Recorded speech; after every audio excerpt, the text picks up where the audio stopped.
Hello friends, today we will understand a very important topic of polity in detail, which is called Article 19. Article 19 is a part of our fundamental right to freedom. We had already covered the overview of right to freedom in the previous video, and today we will see what Article 19 says. In Article 19, our Constitution gives 6 democratic rights to the citizens of our country. Freedom of speech and expression, freedom of assembly, freedom of association, freedom of movement, freedom of residence, and freedom of profession. We will cover all these points in detail. Let's start with freedom of speech and expression. Look, we get to know about the policies and activities of the government from time to time through TV, newspapers, or social media. And it is obvious that when we read about policies, we like some policies. Maybe we are getting some benefit from them. Similarly, we do not like some policies. They seem bad. Maybe because those policies are causing us some harm. And there are many policies and activities of the government which do not affect us, because it may affect some other particular section of the society and we have nothing to do with it. So it means that every person has his own opinion or viewpoint on the policies or activities of the government, and our Constitution gives freedom of speech and expression to the citizens of India so that we can express our views, opinions, and beliefs. We can express these views, opinions, and beliefs by speaking. We can express them in writing. We can get them printed. Or we can display them in the form of pictures.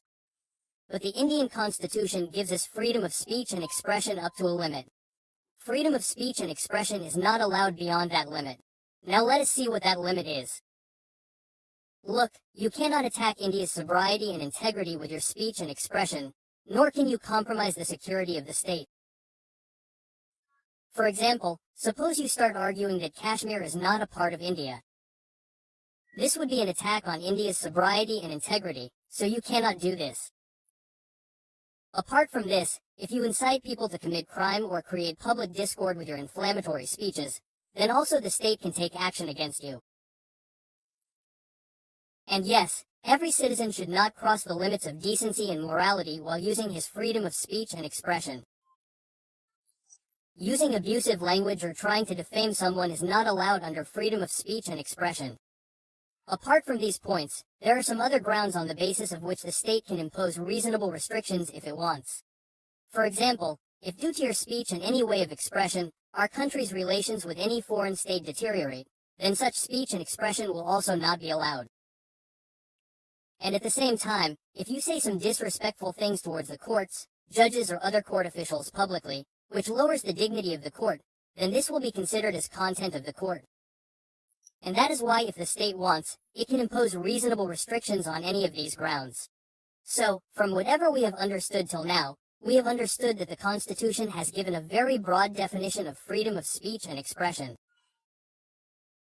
The Constitution is only saying that you can express your thoughts in the way you want, and the state can restrict your freedom of speech and expression on some grounds. That is why the Supreme Court has added many specific details here through its judgment and has told what things are allowed under freedom of speech and expression.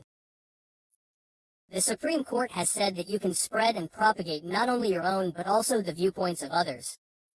In Article 19, the Supreme Court has given the press the same rights for freedom of speech and expression as given to citizens. Apart from this, commercial advertisements have also been allowed.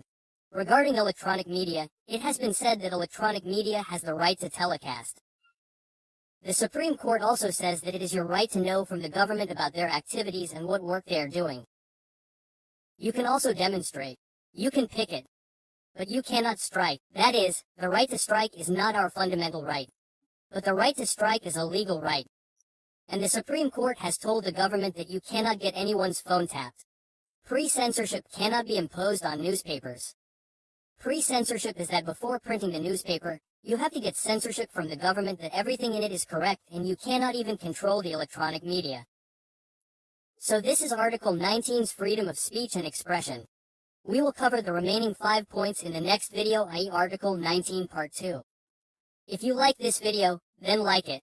Do give your feedback in the comment box.